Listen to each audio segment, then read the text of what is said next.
साथियों, आप देख रहे हैं बीएमटीवी यूट्यूब चैनल। मैं सतवंत सिंह राणा सभी साथियों को पुलिस अम्बेडकर प्यार जय भीम, जय जोहार, जय संविधान।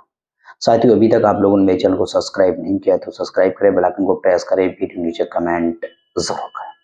साथियों, इस वीडियो के माध्यम से बात करेंगे कि हिरण्यकश्यप, हिरणाक्ष, होलिका, प्रहलाद और विष्णु का अवतार पुराणों के आधार पर, और होली त्योहार, होलिका दहन, होलिका सादत दिवस, अलग अलग सोशल मीडिया पे कंटेंट मिलेंगे आपको। इस पर अब हम इस मसले पर साथियों बातचीत करेंगे कि किस तरह से समाज को काल्पनिक कहानियां पुराणों के आधार पर गढ़ी गई और किस तरह से यहाँ के आर्य लोगों ने अनार्यों को कैसे छल कपट से हराया, धोखाधड़ी से हराया। यहाँ के अनार का मतलब बहुजन, जिनको दानव, राक्षस, दैव, दुर्जन, असुर कहा गया। इनकी जो मूल पहचान है वर्तमान में वो एससी एसटी ओबीसी के लोग हैं। ऋग्वेद में है दानव है, असुर है, राक्षस है, दुर्जन है, राक्षस हैं। लेकिन अभी तक कोई भी पुरातत्व विभाग के आधार पर डायनासोर के अवशेष मिले, लेकिन दानव, असुर, राक्षस, दुर्जन के बड़े बड़े सिर दिखाए जाते हैं, सींग दिखाए जाते हैं टीवी पर। ऐसा कोई भी अभी भी हमें एविडेंस नहीं मिला है भारत में खुदाई के अंदर कि राक्षस नाम की कोई, असुर नाम की कोई प्रजाति थी। और इनकी लड़ाई, दो महान किरदार हीरो दिखाए गए हैं पुराणों में, ब्रह्मा, विष्णु, महेश। ये आर्यों के सेना नायक थे।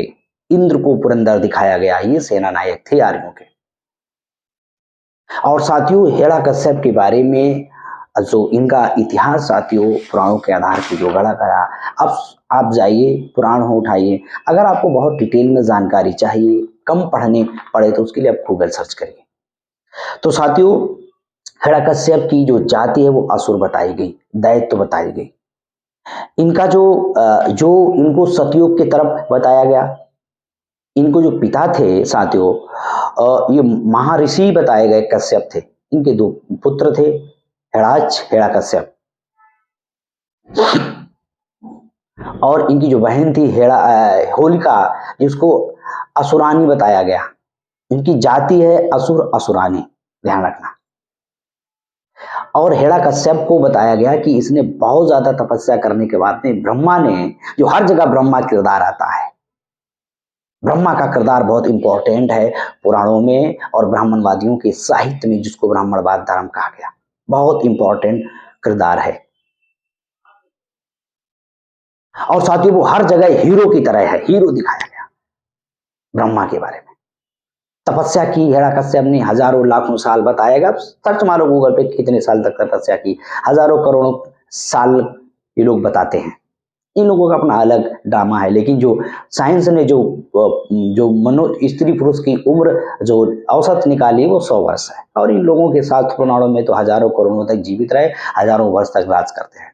तो साथियों, उसने तपस्या की और तपस्या करने के बाद ब्रह्मा खुश हुए। ब्रह्मा खुश हुए, ब्रह्मा खुश बहुत जल्दी होते हैं तपस्या करने से। कई अपनी बेटी के जन्म देकर ही खुद ही ब्रह्मा बड़े व्यवस्था में सारे ब्राह्मण को मुख से पैदा करते हैं, क्षत्रियों को भुजाओं को, वैश्य को कमर से और शूद्रों को पैरों से। खुद ही सरस्वती के साथ में क्या करते हैं आप उसको देखें। अब ब्रह्मा खुद बहुत जल्दी हो जाते हैं, सभी को वरदान दे देते हैं। तो साथियों, ब्रह्मा ने हिरण्यकश्यप को वरदान दे दिया कि तुम्हें कोई मार नहीं पाएगा, ना हथियार से, ना औजार से, ना नीचे, ना ऊपर। इस तरह की कहानी गढ़ी गई। तो बताया गया कि विष्णु आ गया वहां पे। अब विष्णु का आ गया अवतार। देखो, प्रधान कौन दे रहा है? ब्रह्मा। आर्य है जो ब्राह्मण है, ब्राह्मणवादी है, और मारने के लिए विष्णु अवतार ले रहा। काहे का? नरसिंह अवतार दिखाया गया। किसका? सुअर का अवतार। वो तालाब समुद्र के नीचे ले जाते हैं, इसके बाद अपनी जांघों पर रखकर ऐसे हमको कहानियां दिखाएंगी और अपने नाखूनों से पेट फाड़ देते हैं। और कहते हजारों वर्ष तक उन्होंने युद्ध लड़ा, इस तरह की बातें बताएंगी। तो ये बहुत सारी चीजें हैं। होलिका के बारे में बताया गया, होलिका का जन्म कासगंज बताया गया, हिरण्यकश्यप राजा हरदोई का बताया गया। और जो 12वां अवतार है विष्णु का, ये बहुत महत्वपूर्ण साथियों उसमें किरदार है। और जो साथियों इनके माता पिता हैं, दीति माता पिता और कश्यप, महर्षि कश्यप दोनों हैं, तो साथियों, होलिका के बारे में वास्तविक क्या है कि जो हरिद्रोही, जो आर्यों की व्यवस्था को नहीं मानते थे, इनकी व्यवस्था को भंग करते थे, विरोधी थे, आर्य लोग, जो ब्राह्मणवादी लोग हैं, ये लोग हिरण्यकश्यप को जीत नहीं पाए। बहुत बलशाली था, इसकी बहन भी बहुत बलशाली थी, इसीलिए साथियों होलिका मैया की जय बोली। अगर होलिका मैया असुर है, राक्षसनी है, तो उसकी जय क्यों बोलते हो तुम? क्योंकि अभी भी होलिका की जो धारणा मान्यता है वो होलिका मैया की मान्यता है, असुर की, राक्षस की नहीं है। इन्होंने बहुत रूप विकृत करने का काम किया, कहानियां गढ़ने का काम किया, झूठ परोसने का काम किया। प्रहलाद नाम का किरदार आता है, और प्रहलाद जो था वो हिरण्यकश्यप का पुत्र था। उसको आर्य लोग अपनी कस्टडी में लेते हैं चुपके से और उसको बेवड़ा बना देते हैं गलत संगत के साथ में। ये जानकारी हिरण्यकश्यप की होती है, तो हिरण्यकश्यप उन आर्यों से उनका युद्ध होता है और वो आर्य लोग छल से होलिका का कत्ल कर देते हैं।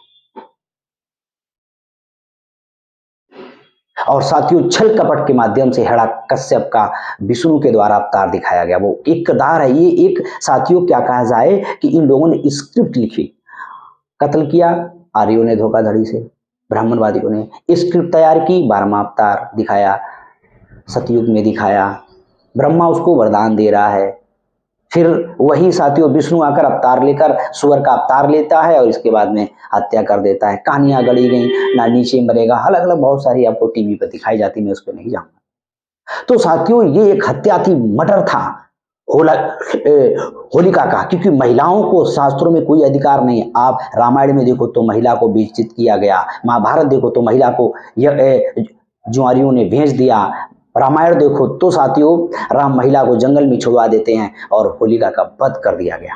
इसके बाद में उसकी चिता को जलाया जाता है, उसको शहीद दिवस के तौर पर मनाया गया। इन्होंने उसको मल्टीफ्रोड कर दिया। और साथियों, ये भी है कि जिन लोगों ने मारा था उनको हिरण्यकश्यप ने पकड़ कर आर्यों को साथियों उनका भी कत्ल किया। इसके बाद में हिरण्यकश्यप की हत्या कर दी गई। तो ये होलिका एक उत्सव नहीं है, ये शहीद दिवस है। यहाँ पे ये साथियों उत्सव ढोल नगाड़े बजाने का मामला नहीं है। होलिका एक वीरांगना थी, उसका शहीद दिवस है ये। अब लोग होली मनाते हो, रंग खेलते हो, गुलाल, आ मन या बी मान वीर, आप तो वीर नहीं हो। तो ये सारा का सारा प्रोपोगंडा जो है भारत में, ये आर्यों का जो ब्राह्मणवादियों का सिस्टम है, ये काल्पनिक कथाएं करने का काम किया, गपबाजी उन्होंने बहुत बड़ी बड़ी फेंकने का काम किया। ये अगर वरदान देते तो हजारों सालों से अछूतों के साथ में जाति भेदभाव हुआ, आज भी भेदभाव होता तो क्यों नहीं वरदान दे देते, उनको श्राप दे देते। जो लोग छुआछूत करते हैं खत्म हो जाए। तुम्हारे तंत्र मंत्रों में इतनी शक्तियां थी, ब्रह्म हमेशा आके तुम्हारा ये अवतार लेता है विष्णु, तो अंग्रेजों के लिए अवतार ले लेता है, एक आदि मार देता। मुगल आए, डच आए, फ्रांसीसी, बहुत सारे विदेशी आए, आक्रांत आए, हमें लूट के चले गए, उनके लिए तुम कुछ नहीं उखाड़ पाए, तुम्हारे तंत्र मंत्र विद्या। तो साथियों, ये होलिका जो मैया है, ये यहाँ की बहुजनों की वीरांगना थी, बहुजनों की नायिका थी। इसका कत्ल किया गया षड्यंत्र पूर्वक। उस कत्ल को इन्होंने उत्सव में कन्वर्ट कर दिया और हमारे लोगों से पुजवाने का काम। लेकिन अभी भी मान्यता है होलिका मैया, आदर सम्मान उतना है होलिका के प्रति। और बहुत सारी कहानियां गढ़ने का काम किया हिरण्यकश्यप के पीछे। हिरण्यकश्यप ब्राह्मणवादी व्यवस्था का विरोधी था और ये लोग उसे जीत नहीं पाए, उसके इतिहास को समाप्त नहीं कर पाए, उसका ब्राह्मणीकरण करके हमारे लोगों को, क्योंकि हमारे लोगों को शिक्षा संपत्ति से वंचित कर दिया, पढ़ने से वंचित कर दिया, बोलने से वंचित कर दिया, सारे धार्मिक आप ग्रंथ पढ़ो, मेरे पास सबूत है, डॉक्टर बाबा साहब अम्बेडकर का बहुत सारा लिटरेचर है मेरे पास में। अध्ययन करने के बाद पता चला कि ये हिंदू सनातन नहीं, ब्राह्मण धर्म है। इस ब्राह्मण धर्म का निर्माता ब्राह्मण है, ब्राह्मण ही भगवान है। तो ब्राह्मणों ने सारी कथाएं रची और सारा ये गप कहानियां रचने का काम किया, हमारे लोगों के दिमाग में ठूस दिया ब्रह्म भक्ति, भगवान, पुण्य कर्म, लोक परलोक स्वर्लोक, ऐसा भ्रम पैदा करके हमारे लोगों को धार्मिक गुलाम बना लिया। जो लोग मानसिक गुलाम होते हैं वो हजारों सालों तक व्यवस्था का प्रतिकार नहीं करते, वो भ्रम में जीते रहते हैं। तो हमारे लोगों को धार्मिक गुलाम बनाकर प्रतिकार विहीन कर दिया गया। ये एक युद्ध है, ये एक होलिका दहन का एक कार्यक्रम है। ये एक कार्यक्रम जो है, ये बहुजनों की एक महिला को आर्यों ने मार दिया और आपकी महिला को जलाया गया। आज भी आप उस महिला को बार बार जलाते और कहानी गढ़ी कि हिरण्यकश्यप को वो विष्णु का भक्त हो गया था और उसको मारने के लिए कई जगह से फेंका गया, वो मरा नहीं, इस तरह कहानी गढ़ी गई इन्होंने, काल्पनिक कहानी है ये। और उसके बाद में होलिका कहती लाओ भैया मैं इसको मार देती हूँ, तो चिता बनाई जाती है, वहाँ पे होलिका चुनरी ओढ़ कर बैठ जाती है, उसको भी वरदान था कहीं भी चुनरी ओढ़ के बैठेगी आग में जलेगी नहीं, उसमें आग ही नहीं थी, उसमें आग का आविष्कार भी नहीं हुआ था, कैसे जलाई जाती है पत्थरों से। और उस समय की जो होली की आग जो जलाई जाती थी वो पूरी साल चलती थी, ये परंपरा थी उस समय। तो साथियों, तो कहानी गढ़ी, तो होलिका आग में लेके बैठ गई, होलिका जल गई, कश्यप बच गया। मैं चुनौती देता हूं यहाँ के ब्राह्मणवादियों को, आप कोई अपने बच्चे को तुम आग में बिठाओ और सारे तंत्र मंत्र फूको, अगर वो बच जाए तो मैं जान जाऊंगा तुम्हारे तंत्र मंत्रों में शक्तियां हैं, तुम्हारे श्रापों में शक्तियां हैं। अछूतों के साथ में जानवर से बेबत्तर पानी पीने पर पाबंदी लगाई, धार्मिक स्थानों पर जाने पर तुमने पाबंदी लगाई, बोलने पर पाबंदी लगाई, उनको अनटचेबल बना दिया, उनको जानवर से बेबत्तर जीने के लिए तुमने मजबूर किया, उनको गंदे पेशे में तुम लोगों ने धकेल दिया। और तुम कहते हो मेरा धर्म महान है, हमको ही गर्व को हम हिंदू हैं, सनातनी है। ये हिंदू नहीं, ये ब्राह्मण धर्म है, ध्यान रखना हमारे बहुजन समाज की युवा। इस वीडियो को ज्यादा से ज्यादा शेयर करना, ज्यादा से ज्यादा युवाओं तक पहुंचाने का काम करना। तुम्हारी जो वर्तमान में व्यवस्था है, तुम्हारे जो वर्तमान में रिलीजन है वो बुद्धिस्ट, और तुम यहाँ के सम्राट अशोक के वंशज हो। हमारी तलवार सम्राट अशोक है, हमारी प्रेरणा, हमारी संस्कृति बुद्ध है, और वर्तमान की क्रांति का स्वरूप डॉक्टर बाबा साहब अम्बेडकर हमारा संविधान है। ध्यान रखना, ये सारी फर्जी कहानियां तुम्हारे दिमाग में घुसोड़ी की त्योहार और संस्कार के माध्यम से, ये सारे संस्कार ब्राह्मणों ने गढ़े। 16 संस्कार जो ब्राह्मण बताते हैं ब्राह्मणों ने गढ़े हैं, छल कपट के लिए, धोखाधड़ी के लिए। तो साथियों, ये तुम्हारे फूले साहब अम्बेडकर और सम्राट अशोक बुद्धा की नहीं मानते, तुम इनकी भी मत मानो। हम तुम्हारी नहीं मानते, तुम मेरी मत मानो, बात खत्म। रब तुम अपनी मानो, हम अपनी माने। तो साथियों, ये विरोध करने का मामला नहीं है, ये बहुत बड़ा एकेडमिक मामला है, रिसर्च का मामला है। इन लोगों ने टीवी के माध्यम से, धारावाहिक के माध्यम से, प्रचार तंत्र के माध्यम से, फिल्मों के माध्यम से हमारे लोगों के दिमाग में वो पिक्चर्स बना बना कर ठूस दिया है, तो हमारे लोग उसको सच्चाई मान लेते हैं। क्या है, आज भी आप होली मिलन कार्यक्रम होता है, जाति के आधार पर लोग मिलने जाते हैं गले, लेकिन जाति के आधार पर उनके घर खाना नहीं खाते, उनसे गले नहीं मिलते। ये कौन सी यूनिटी है, ये कौन सा हिंदू धर्म है? इसका बहिष्कार कर दो। नहीं नहीं, मुझे किसी के घर जाना है, मैं नहीं किसी जाता, ना किसी के पैरों के नीचे गिरता हूं। हमारा आदर सम्मान हमारे गले से है। हमें ब्राह्मणवादियों ने पैरों के नीचे गिराया और हमारे महापुरुषों ने गले लगाया। गौरव, मान सम्मान, स्वामान पैदा किया डॉक्टर बाबा साहब अम्बेडकर ने, तो पैरों पर गिरने नहीं, गले लगाओ लोगों को, कंधे से कंधा मिला के चलो लोगों के साथ में, पैरों पर मत करो। तो ये होली मिलन कार्यक्रम का बहिष्कार करो, क्योंकि बहुत सारे जो अछूत लोग हैं, जो सबड़ लोग, उनके घर नहीं आते हैं खाने पीने।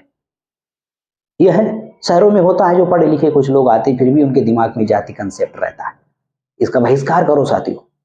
तो साथियों, वीडियो ज़्यादा बड़ा हो जाएगा। इसके नीचे एक और वीडियो, मैंने कल एक इंटरव्यू लिया था, कटियार साहब हैं, बहुत महत्वपूर्ण है, उसको आप जरूर देखें। और हमारे इस वीडियो की लिंक अपने व्हाट्सएप ग्रुप पर शेयर जरूर करें। इस वीडियो में आज तक इतना ही। होली का त्यौहार, ये सैदा दिवस है, ये बहुजनों के महिला को षड्यंत्र पूर्वक आर्यों ने मार दिया, और बहुत सारी कहानियां गढ़ी जिसके पीछे मैंने जिक्र किया। तो साथियों, आपको वीडियो कैसा लगा कमेंट जरूर करें, और इस वीडियो की लिंक अपने व्हाट्सएप ग्रुप पर शेयर जरूर करें। देखते रहें BMT यूट्यूब चैनल। इस वीडियो में आज तक